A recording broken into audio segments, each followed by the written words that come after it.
So, good morning everybody, and thank you very much Shurjo for the invitation. And I'm so happy that you've been provided a hall in the hell and nobody wants to come to hell. So everybody is elsewhere and we have just our very good friends who would have to see all these difficult complications, refractive riots. So I start off with the first complication which I have presented before, and this is a patient which underwent this flap hazard. Now this flap hazard is something that we definitely need to take care of, and once in a while it's a very rare complication, and when the microceratum blade has come out, what you can really find is something like this has taken place. So I stop it at here, and this what has taken place now is actually something that looks like the epithelial membrane which has come off, an epithelial erosion which has taken off, but this is actually not an epithelial defect which has occurred. This is something more than this, and the whole epithelium has actually come off. Now, in the preparation of a LASIK patient, such a situation does occur when the patient is with an anesthetic drop and is sitting in the antechamber waiting for the LASIK, has opened his eyes and the cornea is dry. Such a situation can happen, and a small epithelial defect can occur, which usually heals very fast. But this is not so.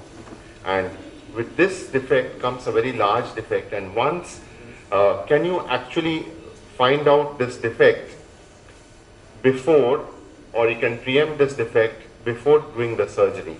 I'll just come to that point a little later, but what you can see is that it's a very neat flap, and what the stroma itself is well exposed, and there is no problem at all for a lasing process if it needs to be done.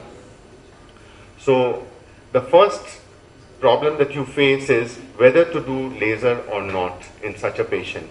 Well, if laser can be done, and if the flap is good, the hinge is well protected and everything, you can actually do laser in these patients, and such patients after the healing of the epithelium can actually do quite well. So this epithelium is so large, the defect is so large that the epithelial defect has been taken off, and this has been cut. The epithelium, which was nearly came in toto, has been snipped off, and a bandage contact lens is placed. So what actually is this defect? This is the basement membrane dystrophy. And can you actually find this basement membrane dystrophy detected on the slit lamp before the process, like LASIK process itself? Very difficult, extremely difficult. But one thing is very certain is if there is basement membrane dystrophy in one eye, it has to occur in the other eye as well. So this patient was a low diopter, and we did off this eye. We did LASIK for this eye with the basement membrane defect. The other eye, the PRK was done because the Pachy was good enough, so PRK could be done. And in such patients, one should not venture to do LASIK in the other eye and to hold on. So this was the first patient that I needed to show you. The next is the actual riot which occurred, and this is a patient who came to us, young man, and had everything very well for a phakic IOL. So he initially had come to us for LASIK, and we saw that the dioptric error was very high, approximately 15.5 diopters. LASIK was not possible. So we told that LASIK would not be possible, and let us do ICL for you. And he agreed. Both the eyes had similar dioptric errors, and he agreed for both the eyes, and we did this patient an ICL. The ICL was uneventful. It gave very good vision. This guy joined the police force as well and was very happy. He had some treatable lesions in his retina, which we had treated before doing the ICL, and he came for a checkup after 1 year and he was doing fine. But at approximately 16 months, when he came, there was a retina detachment, and this retina detachment was taken care of by our exalted vitreoretina surgeons. They settled the retina. So after settling the retina, everything was fine, and but in the early post-operative period, our vitreoretina surgeon said that maybe he's going to develop cataract. So that maybe actually turned to a certainty, and cataract developed. In post-operative, about within 2 months, this was the situation after the vitreoretina surgery, and patient who had regained a little bit of vision, of course in his early post-operative vitreoretina surgery, lost everything, and he was very depressed. Well, with the vitreoretina surgeon's help, they said that fine, you can go ahead and do the cataract surgery. So a cataract surgery in this patient means the ICL has to be taken out, cataract needs to be done, and an IOL needs to be implanted. So we went in for the surgery, and this has happened very early, and I have just one post-operative photograph to show you, but a lot waits actually for us. So you can see that there is amount of synechia there, and we are extremely cautious about dealing this patient. The ICL is very much there. So we put in some amount of viscoelastic, and we remove the synechia. So imagine the problems that I'm going to face. Viscoelastic already in, so I'll not be able to stain very well the white cataract, the intumescent cataract that is there. So the synechia will not be very dense, it's not very dense, and so I am able to take off the synechia. And now I put in the viscoelastic under the ICL, and to float it up a little so that it's an easier take out.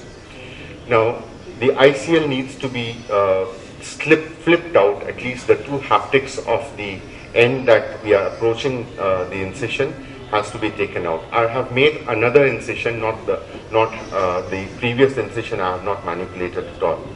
So this is this special ICL holding forceps, which is an excellent tool to remove the ICL. And removing an ICL is not such a big difficulty that you might really think, because the ICL material, the polymer material, is really very amenable, and you could see that it was about a 3.2 millimeter incision, something through which we put in the ICL. And hand over hand, we are using the atraumatic forceps, the ICL holding forceps, as well as in the other hand, I'm using the Pierce-Hoskin forceps, and out it comes. And in toto, and so the ICL has been explanted. So with the explant of the ICL, now the next challenge, of course, is I wash off as much viscoelastic as possible. A good wash is absolutely not possible because I've used high molecular weight viscoelastic as well, and you can see that the stain is not too good. So I'm being very, very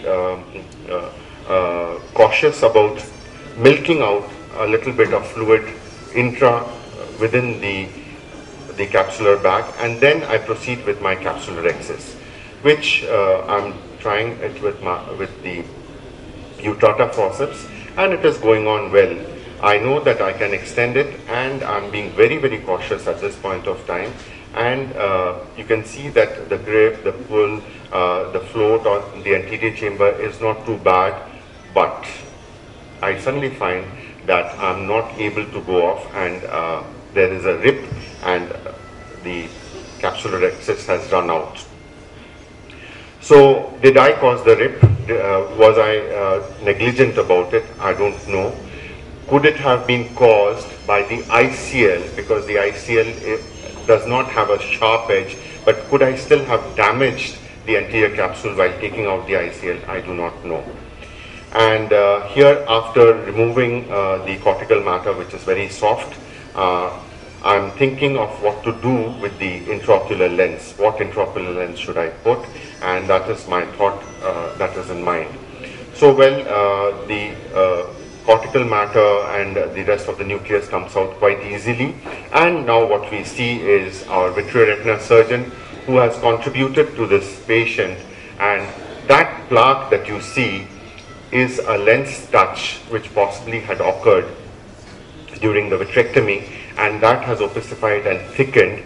So that thickened lens plaque, obviously, if it is, since it is in the visual axis, it's not going to give too good a vision post-operatively. So we need to do something about this plaque.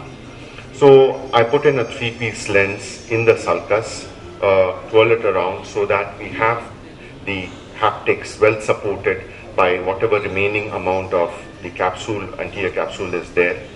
Then I go in with the MVR knife and go through that plaque. Now, please remember that this is a vitrectomized eye, this is a high myope.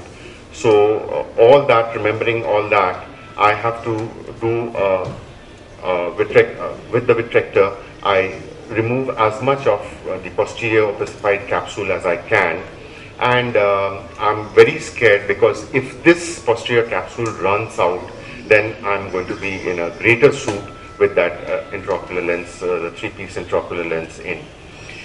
So, so I just venture to do as much as possible, remembering the fact that if I do more than what is necessary, then I might lose the capsule. And in ventures our vitreoretina surgeon, our gods in ophthalmology, and he tells me that Partha, just this much and not any more, and gentleman is sitting here right in front of me. So I leave it at that, and if anything needs to be done beyond this, will have to be done, can be done at a later date as well, after stabilizing the surgical process. So put in air bubble, the lens is well centered.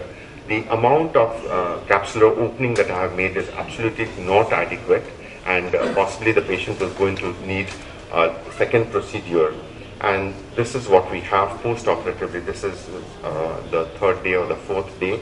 And you can see that the amount of capsular opening that I have made is really not sufficient. Possibly the next procedure is again going to be a procedure in which the capsular opening has to be enlarged, and through a vitrector going in through the pars plana. So this is it. I thank you very much for your attention, and all questions directed to the vitreoretina surgeons.